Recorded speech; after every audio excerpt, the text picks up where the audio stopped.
Hello dears, എല്ലാവർക്കും നന്മാസ് നിറങ്ങളിലേക്ക് സ്വാഗതം. എല്ലാവർക്കും സുഖമെന്ന് വിശ്വസിക്കുന്നു. ആദ്യം തന്നെ എല്ലാവർക്കും വനിതാ ദിന ആശംസകൾ കേട്ടോ. അപ്പോൾ ഇന്നത്തെ എൻ്റെ ടോപ്പിക് എന്താണെന്ന് വെച്ച് കഴിഞ്ഞാൽ, ഇന്നത്തെ വിശേഷം എന്താണ്? ഇന്ന് വനിതാ ദിനം ആണ്. അതുകൊണ്ട് ഇന്ന് ഞാൻ വനിതകളെക്കുറിച്ച്, അല്ലെങ്കിൽ വനിതകൾക്ക് എന്തിനാണ് ജോലി, അല്ലെങ്കിൽ വനിതകൾക്ക് ജോലിയുടെ ആവശ്യമുണ്ടോ എന്നതിനെക്കുറിച്ചാണ് ഇന്ന് ഞാൻ ഒരു ചെറിയ വീഡിയോ ഇടാൻ വേണ്ടി ആഗ്രഹിക്കുന്നത്. അപ്പോൾ എല്ലാവരും ഈ വീഡിയോ കാണും എന്ന് വിചാരിക്കുന്നു. കണ്ട് ഇഷ്ടപ്പെട്ടെങ്കിൽ ലൈക്ക് ചെയ്യുക, സബ്സ്ക്രൈബ് ചെയ്യുക. നമുക്ക് നേരെ വീഡിയോയിലേക്ക് കിടക്കാം.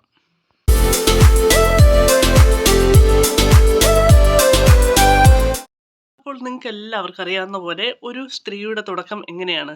ഒരു സ്ത്രീ മാത്രമല്ല, പുരുഷൻ്റെ തുടക്കം ഇങ്ങനെയൊക്കെ തന്നെയാണ്. പക്ഷേ ഇന്ന് സ്ത്രീകളുടെ ദിനമായതുകൊണ്ട് മാത്രമാണ് ഞാൻ സ്ത്രീയെക്കുറിച്ച് സംസാരിക്കുന്നത്.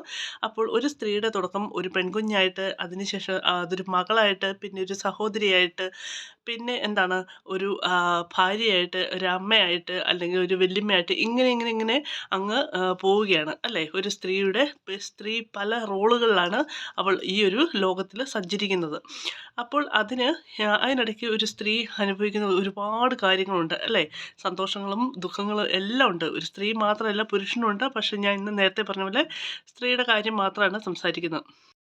അപ്പോൾ ഈ സ്ത്രീ കടന്നു പോകുന്ന കാലഘട്ടങ്ങൾ എന്ന് പറയുമ്പോൾ, പ്രത്യേകിച്ച് അവൾ ഒരു മച്ചുറൊക്കെ ആകുമ്പോഴത്തേക്ക് അവൾക്ക് പീരിയഡ്സ് സ്റ്റാർട്ട് ചെയ്യുമ്പോഴും, അതിനുശേഷം അവൾ പ്രഗ്നൻ്റ് ആകുമ്പോഴും, അതിനുശേഷം ഒരു അമ്മയാകുമ്പോഴും, പ്രസവ വേദന അല്ലെങ്കിൽ സിസേറിയൻ്റെ വേദന, ഇതെല്ലാം അനുഭവിക്കുന്ന പല പല ഘട്ടങ്ങളിലൂടെയാണ് ഒരു സ്ത്രീ കടന്നു പോകുന്നത് അല്ലേ? അപ്പോൾ ഇതിനകത്ത് ഞാൻ സംസാരിക്കുന്നത്, ഇതെല്ലാം കഴിഞ്ഞ് ഒരു സ്ത്രീ ഒരു യുവതിയാകുമ്പോൾ, അല്ലെങ്കിൽ വിവാഹമൊക്കെ കഴിച്ച്, മോസ്റ്റ്ലി എല്ലാവരും കല്യാണം കഴിച്ച് പോകുന്നവർ തന്നെയാണ്. അപ്പോൾ വിവാഹമൊക്കെ കഴിച്ച്, അല്ലെങ്കിൽ വിവാഹം ഇനി കഴിച്ചില്ലെങ്കിലും ഒരു സ്ത്രീ എന്തിനാണ് ഇൻഡിപെൻഡൻ്റ് ആകുന്നത്, അതിനെക്കുറിച്ചാണ് ഞാൻ ഇന്ന് സംസാരിക്കുന്നത്. പണ്ടത്തെ കാലത്തൊക്കെ സ്ത്രീകളെ പെട്ടെന്ന് ഒരു വീട്ടിൽ ഒരു പെൺകുഞ്ഞുണ്ടായി ഒരു 18 വയസ്സ് കഴിയുമ്പോഴത്തേക്കും, ആ ആ ഒരു ഏജ് കഴിയുമ്പോഴത്തേക്കും ഉടനെ പിടിച്ച് കെട്ടിക്കുന്ന ഒരു സമയമുണ്ടായിരുന്നു. അതെല്ലാം കഴിഞ്ഞു. ഇന്നത്തെ കാലത്ത് നമ്മൾ കുറേ വർഷങ്ങൾക്ക് മുന്നേ മുതൽ ഈ ഒരു പരിപാടി ആരും നടത്തുന്നില്ല. 10, 28, 29 വയസ്സാകുമ്പോഴാണ് ഒരു പെൺകുട്ടിക്ക് കല്യാണം ആലോചിക്കുന്നതും അതിനുശേഷം വിവാഹം കഴിച്ചു വിടുന്നതും ഒക്കെ ആ സമയത്താണ്. എന്തുകൊണ്ടാണ് സ്ത്രീകൾക്ക് പെൺകുട്ടികൾക്ക് ഒരു ജോലി ഉണ്ടാക്കി കൊടുക്കണമെന്ന് മാതാപിതാക്കൾക്ക് അതൊരു അത്യാവശ്യ ഘടകമായതുകൊണ്ട് മാത്രമാണ് ആ ഒരു ഏജ് വരെ പഠിപ്പിക്കുന്നതും, അതിനുശേഷം ജോലി മേടിച്ച് കഴിയുമ്പോഴാണ് മോസ്റ്റ്ലി എല്ലാവർക്കും നല്ല വിദ്യാഭ്യാസം കിട്ടിക്കഴിഞ്ഞ്, അല്ലെങ്കിൽ കൊടുത്തു കഴിഞ്ഞാണ് മാതാപിതാക്കൾ അവരെ കെട്ടിച്ചു വിടുന്നത്. എന്തിനാണ് ഇങ്ങനെ മാതാപിതാക്കൾ അവർക്ക് വിദ്യാഭ്യാസം നേരത്തെ അവരെ കെട്ടിച്ചു വിടാൻ മേലേ എന്ന് ചോദിക്കുന്നവരും ഉണ്ട്. പക്ഷേ അവരൊക്കെ പഴയ ഒരു ചിന്താഗതിയായിട്ട് ജീവിക്കുന്നവരാണ് ഇങ്ങനെ ചോദിക്കുന്നവർ. പക്ഷേ എൻ്റെ അഭിപ്രായം എന്താണെന്ന് വെച്ച് കഴിഞ്ഞാൽ, ഒരു പെൺകുട്ടി വിവാഹം കഴിക്കുന്നതിന് മുന്നേ അവൾ ഇൻഡിപെൻഡൻ്റ് ആകണം. അവൾക്കൊരു ജോലി അത്യാവശ്യമാണ്. ജോലി കിട്ടി അവൾ 4 അല്ലെങ്കിൽ 5 സംഖ്യയുടെ ഒരു വരുമാനം ഉണ്ടാക്കിയിട്ട് മാത്രമാണ് അവൾ വിവാഹം എന്ന് പറയുന്ന ഒരു റോളിലേക്ക് കിടക്കാൻ പാടുള്ളൂ എന്നാണ് എൻ്റെ അഭിപ്രായം. ഇനിയിപ്പോൾ വിവാഹം കഴിക്കുന്നവരല്ലേലും, വിവാഹം കഴിക്കാൻ താല്പര്യമില്ലാത്തവർ കുറേ പേരുണ്ട് ഇന്നത്തെ കാലത്ത്. അവർക്ക് സ്വന്തമായിട്ട് ഒരു ജോലി അത്യാവശ്യമാണ്. ഇനി പഠിത്തത്തിൽ എല്ലാവരും ഇപ്പം മിടുക്കന്മാരല്ലെങ്കിൽ മിടുക്കുകളായിരിക്കണം നിർബന്ധമില്ല. അപ്പോൾ പഠിത്തത്തിൽ കുറച്ച് കുറവുള്ളവർ അവർ അതുപോലത്തെ അവരുടെ വിദ്യാഭ്യാസത്തിനനുസരിച്ചുള്ള മാന്യമായിട്ടുള്ള എന്ത് ജോലിയും, ഇപ്പം തയ്യൽ പഠിക്കാൻ ഒത്തിരി കഴിവുള്ള, തയ്യൽ നന്നായിട്ട് തയ്ക്കുന്നവരൊക്കെ നമ്മുടെ നാട്ടിലുണ്ട്. തയ്ക്കുന്നവരുണ്ട്, പെയിൻറ്റിങ് ചെയ്യുന്ന സ്ത്രീകളുണ്ട്, അതുപോലെ നല്ല വീട്ടിലെ കാര്യങ്ങളെല്ലാം നടത്തി കൊണ്ടുപോകുന്ന, അല്ലെങ്കിൽ പശുവിനെ ആടിനെയും വളർത്തുന്ന സ്ത്രീകളുമുണ്ട്. അങ്ങനെ പല പല പല റോളുകളിൽ മാന്യമായിട്ട് ജോലി ചെയ്യുന്ന, അല്ലെങ്കിൽ മാന്യമായിട്ട് ജീവിക്കാൻ പറ്റിയ വരുമാനം ഉണ്ടാക്കാൻ അങ്ങനെ ഉണ്ടാക്കുന്ന ഒത്തിരി പേര് നമ്മുടെ നാട്ടിലുണ്ട്. അപ്പോൾ അവർക്കെല്ലാം ജോലി എന്ന് പറയുന്ന ഒരു സംഭവം അത്യാവശ്യമാണ്. നമുക്ക് ഇന്നത്തെ കാലത്ത് പിടിച്ചു നിൽക്കണമെങ്കിൽ ജോലി വളരെ അത്യാവശ്യമാണ്. പിന്നെ ഈ പറയുന്ന സ്ത്രീ എപ്പോഴും ഇൻഡിപെൻഡൻ്റ് ആകണമെന്നാണ് എൻ്റെ അഭിപ്രായം. ആരുടെയും മുന്നിൽ നമ്മൾ കൈ നീട്ടാൻ പോകരുത്.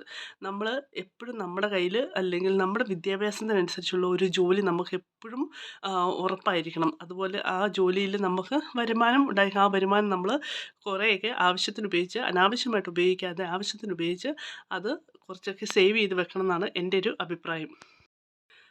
അതുകൊണ്ടാണ് ഞാൻ പറയുന്നത്, നമ്മുടെ കയ്യിൽ കുറച്ച് സമ്പാദ്യങ്ങളൊക്കെ ഉണ്ടാക്കിയിട്ട് വേണം നമ്മൾ വിവാഹം എന്ന് പറയുന്ന ഈ ഒരു റോളിലേക്ക് കടക്കാൻ വേണ്ടി, കേട്ടോ.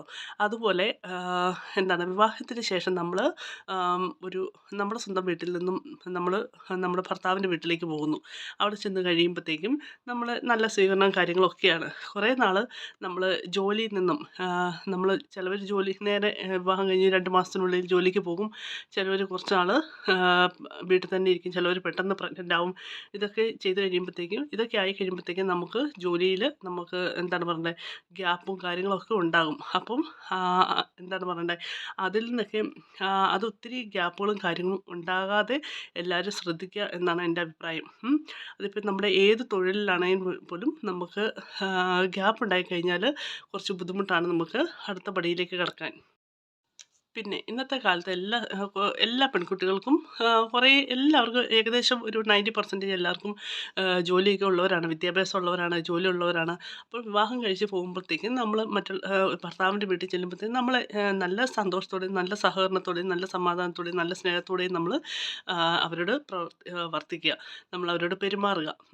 എന്ന് വെച്ച് എന്താണ്, അങ്ങ് ഒരു പാവമായിട്ട് നമ്മൾ വെറും എന്നാ പറയണ്ടേ, ഒരു കഴകത്തില്ലാത്തതായിട്ട് നമ്മൾ ജീവിക്കരുത്. നമ്മുടെ തലയിൽ ആരെയും കയറാൻ നമ്മൾ സമ്മതിക്കരുത്. അതാണ് എൻ്റെ ഒരു അഭിപ്രായം. എന്ന് വെച്ച് നമ്മൾ ആരുടെയും തലയിൽ കയറാനും പോകരുത്. നമ്മൾ എല്ലാം ഒരു ന്യൂട്രൽ അങ്ങ് കൊണ്ടുപോവുക. നമ്മൾ നല്ല സ്നേഹത്തിലും നല്ല സഹകരണത്തോടെയും മുന്നോട്ട് പോവുക. നമ്മൾ ആരുടെയും തലയിൽ കയറാനോ നമ്മുടെ തലയിൽ ആരെയും കയറാനോ നമ്മൾ സമ്മതിക്കരുത്. നമ്മൾ പറയുന്നതെല്ലാം കേട്ട് നമ്മൾ മിണ്ടാതിരിക്കുന്ന സ്വഭാവം പണ്ടൊക്കെ ഉണ്ടായിരുന്നു. നമ്മുടെ അപ്പന്മാരുടെ അമ്മമാരുടെയൊക്കെ കാലത്ത് അതുണ്ടായിരുന്നു. ഇന്നത്തെ കാലത്ത് ആരും അങ്ങനെ ചെയ്യുന്ന ഒരു പെൺകുട്ടികളും എന്തെങ്കിലും കേട്ട് കഴിഞ്ഞാൽ പ്രതികരിക്കാതെ മിണ്ടാതിരിക്കുന്നവരാണെന്ന് എനിക്ക് തോന്നുന്നില്ല. നമ്മൾ മിണ്ടാതിരിക്കരുത്. നമ്മൾ പറയാനുള്ളത് പറയേണ്ടടുത്ത് പറയുക. നമ്മൾ എന്താണ് പറയണ്ടേ, മറ്റുള്ളവർ പറയുന്നത് കേട്ട് മിണ്ടാതിരുന്ന് കഴിഞ്ഞാൽ അവർക്കതൊരു നല്ല സുഖമായി മാറും. അല്ലെങ്കിൽ അവർ വിചാരിക്കും നമുക്കൊരു കഴിവില്ലാത്തവങ്ങളാണെന്ന് വിചാരിക്കും. അതുകൊണ്ട് ഒന്ന് പറഞ്ഞു കഴിഞ്ഞാൽ നല്ലത് തിരിച്ച് പറയുക. എന്ന് വെച്ചാൽ അവിടെ വലിയ വഴക്കുണ്ടാക്കണം, അല്ലെങ്കിൽ അവിടെ വലിയൊരു ഇഷ്യൂ ഉണ്ടാക്കണം എന്നല്ല. പറയേണ്ടടുത്ത് പറയുക. അതുപോലെ നമ്മൾ സ്വന്തമായിട്ട് നമ്മുടെ കുടുംബത്തെ സ്നേഹിച്ച നല്ലൊരു ഭർത്താവിനും ഭാര്യയ്ക്കും ഇന്നത്തെ കാലത്ത് 2 പേർക്കും ജോലിയുള്ളതാണ് ഏറ്റവും നല്ലൊരു കാര്യം. നമുക്ക് ജോലി ഉണ്ടെന്ന് ഓർത്ത് നമ്മുടെ ഭർത്താവിനെ അടിച്ച് താഴ്ത്താനോ ഒന്നും പോകരുത്.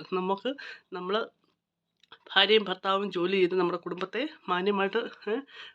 മാന്യമായിട്ട് നോക്കുക. അതുപോലെ സ്ത്രീയും പുരുഷനും അല്ലെങ്കിൽ ഭർത്താവും ഭാര്യയും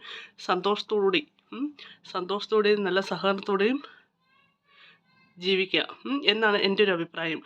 എന്ന് വെച്ച് എനിക്ക് ജോലിയുണ്ട് എന്ന് വിചാരിച്ച് എനിക്ക് 5 അക്ക സംഖ്യയുണ്ട് അല്ലെങ്കിൽ 6 അക്ക സംഖ്യയുണ്ട് എന്ന് വിചാരിച്ച് നമ്മൾ ഭർത്താവിൻ്റെ വീട്ടുകാരോടോ അല്ലെങ്കിൽ ഭർത്താവിനോടോ വഴക്കുണ്ടാക്കാനോ ഒന്നും പോകരുത്. അവർക്കും അതുപോലെയൊക്കെ മാന്യമായ ജോലികളും ഒക്കെ ചെയ്യുന്നവരായിരിക്കും. അതുകൊണ്ട് നമ്മൾ നല്ലൊരു രീതി ന്യൂട്രൽ അങ്ങ് കൊണ്ടുപോവുക. നല്ല സ്നേഹത്തിലും ബഹുമാനത്തിലും ജീവിച്ചു പോവുക. അതുപോലെ നമ്മൾ നമ്മുടെ മാന്യമായ ജോലി ചെയ്യുക. അതുപോലെ ആരെയും നമ്മുടെ തലയിൽ കയറാനും സമ്മതിക്കരുത്.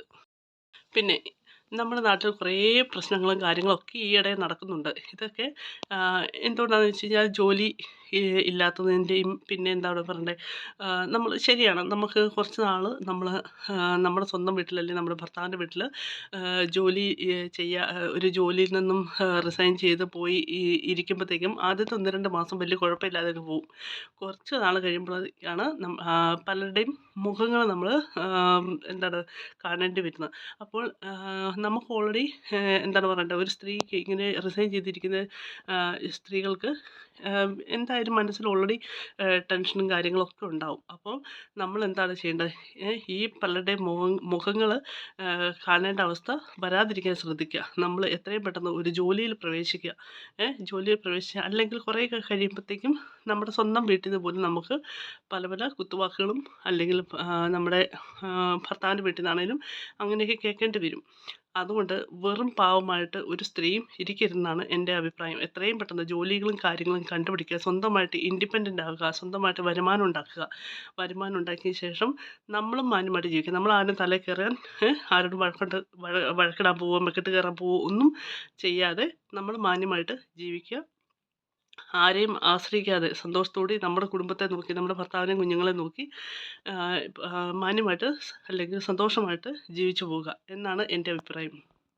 പണ്ടൊക്കെ നമ്മുടെ അപ്പനും അമ്മയൊക്കെ അല്ലേ, കൂടുതൽ എല്ലാവരുടെയും പേരൻസ് ഒക്കെ എല്ലാവരും കർഷകരായിരുന്നു. ഒന്നെങ്കിൽ വളരെ ചുരുക്കമാണ് അപ്പൻ അല്ലെങ്കിൽ അമ്മയ്ക്ക് ഒരാൾക്ക് ഗവൺമെൻറ് ജോലി അല്ലെങ്കിൽ പ്രൈവറ്റ് സ്ഥാപനത്തിൽ ജോലി ഉണ്ടായിരുന്നു. മാക്സിമം എല്ലാവരുടെയും പേരൻസ് കർഷകർ തന്നെയായിരുന്നു. അന്ന് അവർ സന്തോഷത്തോടെ സഹകരിച്ചു പോയി ജീവിച്ചു പോന്നു. പക്ഷേ അന്നത്തെ കാലമല്ല ഇന്നത്തെ കാലം. എല്ലാവർക്കും അറിയാവുന്ന കാര്യമാണ്. ഇന്ന് രണ്ടു പേർക്കും നല്ലൊരു ജോലി ഇല്ലാതെ നമുക്ക് ജീവിച്ചു പോകാൻ പറ്റത്തില്ല. അതുകൊണ്ട് മാന്യമായിട്ടുള്ള ജോലി നമ്മുടെ വിദ്യാഭ്യാസത്തിനനുസരിച്ചുള്ള ജോലി നമ്മൾ ആരുടെയും മുന്നിൽ കൈ നീട്ടാതെ ജീവിക്കാൻ പറ്റുന്ന വരുമാനം എത്രയും പെട്ടെന്ന് ഉണ്ടാക്കുക. അതുപോലെ എല്ലാവരും സ്വതന്ത്രമായിട്ട് ഇൻഡിപെൻഡൻ്റ് ആയിട്ട് ജീവിക്കാൻ നോക്കുക. പിന്നെ എന്താണ് പറയുന്നത്, സ്വന്തം വീട്ടിലും അല്ലെങ്കിൽ മറ്റുള്ള ഭർത്താവിൻ്റെ വീട്ടിലും കുറേ നാൾ ഒരു എന്താണ് പറയേണ്ടത്, കരിയർ ഗ്യാപ്പ് ഉണ്ടാക്കി ജോലിയിൽ നിന്ന് റിസൈൻ ചെയ്ത് കുറേ നാൾ നിൽക്കാതിരിക്കുക. എന്താണ് നമ്മുടെ നാട്ടിൽ ചൊല്ലില്ലേ, അധികമായാൽ അമൃതവും വിഷം. കുറേ നാൾ നിന്ന് കഴിയുമ്പോഴത്തേക്കും എല്ലാവരുടെയും പല മുഖങ്ങൾ നമ്മൾ കാണേണ്ടി വരും. അതുകൊണ്ട് നമ്മൾ എത്രയും പെട്ടെന്ന് ജോലി പ്രവേശിക്കുക, സ്വതന്ത്രമാകുക, പിന്നെ ജീവിതം മുന്നോട്ട് പോവുക. എല്ലാവർക്കും അവനവരുടെ പ്രാഥമിക ആവശ്യങ്ങൾക്ക് വേണ്ട ജീവിത ചെലവിന് വേണ്ട നമ്മുടെ വരുമാനം നമ്മളായിട്ട് തന്നെ കണ്ടെത്തുക. നമ്മൾ സ്വതന്ത്രരാകുക എന്നാണ് എൻ്റെ അഭിപ്രായം. അപ്പോൾ ഇന്നത്തെ ഈ ഒരു വിഷയം എൻ്റെ ഒരു സ്വന്തം അഭിപ്രായം മാത്രമാണ് കേട്ടോ. അപ്പോൾ ഇന്ന് നമ്മുടെ നാട്ടിലുണ്ടാകുന്ന ഒത്തിരി പ്രശ്നങ്ങളും ജോലി ഇല്ലാത്തതുകൊണ്ടുള്ള പ്രശ്നങ്ങളാണ്. ജോലി ഉണ്ടായിക്കഴിഞ്ഞ് ഒരു പെൺകുട്ടിക്ക് ജോലി ഉണ്ടായിക്കഴിയുമ്പോൾ അവൾ സ്വന്തമായിട്ട് അധ്വാനിച്ച് അവളുടെ വിവാഹത്തിന് അല്ലെങ്കിൽ അവളുടെ ജീവിക്കാനുള്ള വരുമാനം ഉണ്ടാക്കി കഴിയുമ്പോൾ അത് പേരൻസിനും ഒരു സഹായമാണ് അല്ലേ.